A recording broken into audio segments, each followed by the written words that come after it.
New York کے ساحل سمندر پر ferry کشتی کھڑی تھی جو کہ لوگوں کو بٹھا کر اسٹیچو آف لبرٹی تک پہنچ جاتی، مگر فیری میں سوار ہونے کے لیے پہلے ٹکٹ لینی پڑتی تھی۔ ویکینڈ ہونے کی وجہ سے لوگوں کا ہجوم تھا۔ فیری کھچا کھچ بھری تھی۔ قطار میں کھڑے لوگ دوسری تیسری فیری کے انتظار میں کڑی دھوپ میں ہاتھوں میں کوک، برگر، جوس اور مووی کیمرے پکڑے کھڑے تھے۔ اس ہجوم میں صرف جوان اور بچے ہی نہیں تھے بلکہ بوڑھے حضرات بھی نمایاں طور پر نظر آ رہے تھے۔ قطار میں کھڑے لوگوں کا جی بہلانے کے لیے ایک سیاہ فام شخص اپنے کرتب دکھا رہا تھا۔ میوزک بج رہا تھا اور کرتب دکھاتے دکھاتے لوگوں سے روپے بھی بٹور رہا تھا، مگر کسی کو مجبور نہیں کر رہا تھا کہ کوئی اسے روپے دے۔ ساحل سمندر پر جہاز، کشتیاں اور فیری کھڑی تھیں۔ دور سے اسٹیچو آف لبرٹی اور سمندر کے دوسرے کنارے پر عمارتیں دکھائی دے رہی تھیں۔ یہ مین ہیٹن، نیو یارک ڈاؤن ٹاؤن کی عمارتیں تھیں۔ لوگوں کی قطار کے سامنے ریڑھیوں پر اسٹیچو آف لبرٹی اور امریکہ کے مختلف مقامات کی تصویریں بک رہی تھیں۔ قریب ہی بینچ بچھے تھے جہاں پر لوگ بیٹھے ہوئے تھے، اس انتظار میں تھے کہ اس لمبی سی قطار کو ٹکٹیں مل جائیں تو وہ بھی فیری کی ٹکٹ لینے کے لیے قطار میں کھڑے ہو سکیں۔ اس قدر دھوپ تھی مگر ساتھ ساتھ سمندر کی وجہ سے ہوا چل رہی تھی۔ ہمارے لیے تو موسم اتنا شدید نہیں تھا مگر امریکی لوگوں کا برا حال تھا۔ منہ ان کے سرخ تھے۔ مرد اور عورتوں نے بنیان اور نکریں پہن رکھی تھیں۔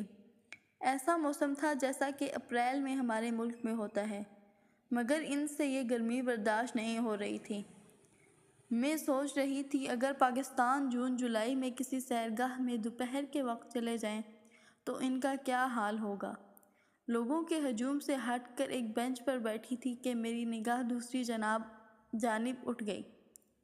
ایک بوڑھا شخص صاف ستھری پینٹ، قمیض اور ٹائی باندھے میوزک کے ساتھ ناچ رہا تھا۔ اتنا ضعیف تھا کہ وہ بمشکل اپنے پاؤں میوزک کے ساتھ اٹھاتا۔ قریب جا کر پتہ چلا کہ وہ بھکاری ہے۔ ایک ڈبہ اس کی میز پر رکھا تھا۔ لوگ اسٹیچو آف لبرٹی کی ٹکٹ لینے کے لیے جب وہاں سے گزرتے تو کچھ ڈالر اس کے ڈبے میں ڈال جاتے۔ بھیک مانگنے کے لیے وہ انتھک محنت کر رہا تھا، اتنا مہذب بھکاری جو کسی سے سوال نہیں کر رہا تھا کہ مجھے اللہ کے نام پر کچھ دے دو۔ لوگوں کی مرضی پر چھوڑا ہوا تھا، چاہیں تو کچھ خیرات کر جائیں۔ مجھے رہ رہ کر خیال ستا رہا تھا کہ اگر وہ لوگ بھیک بھی مانگتے ہیں تو اس کے لیے انہیں محنت کرنی پڑتی ہے، وہ بھی لاچاری کے سبب۔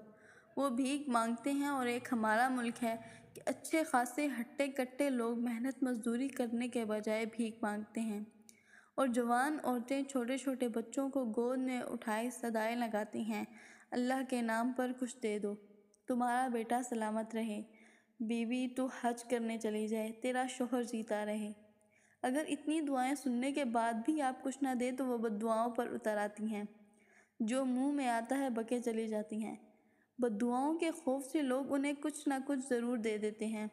اگر کہیں کی بیوی کام کرو گی تو 100 بہانے بنائیں گی، اتنے چھوٹے بچے کے ساتھ کام کیسے کر سکتی ہوں، میرا شوہر اندھا ہے، اس کو کھانا کون بنا کر دے گا۔ یہ سن کر انہیں مزید کچھ کہنے سننے کی ضرورت محسوس نہیں ہوتی۔ خیر، بات ہو رہی تھی ساحل سمندر پر کھڑی فیری کی اور اس پر سوار ہونے والوں لوگوں کی۔ وہ نہ جانے کتنے گھنٹے سے قطار میں لگے ہوئے تھے۔ ان میں جینے کی امنگ تھی۔ وہ ہر لمحے کو مقید کرنے کے لطف اندوز ہوتے ہیں۔ وہ صرف آج کا سوچتے ہیں، یہ نہیں کہ برسوں کے بعد کیا ہوگا۔ مستقبل سے بے نیاز زندگی گزارتے ہیں۔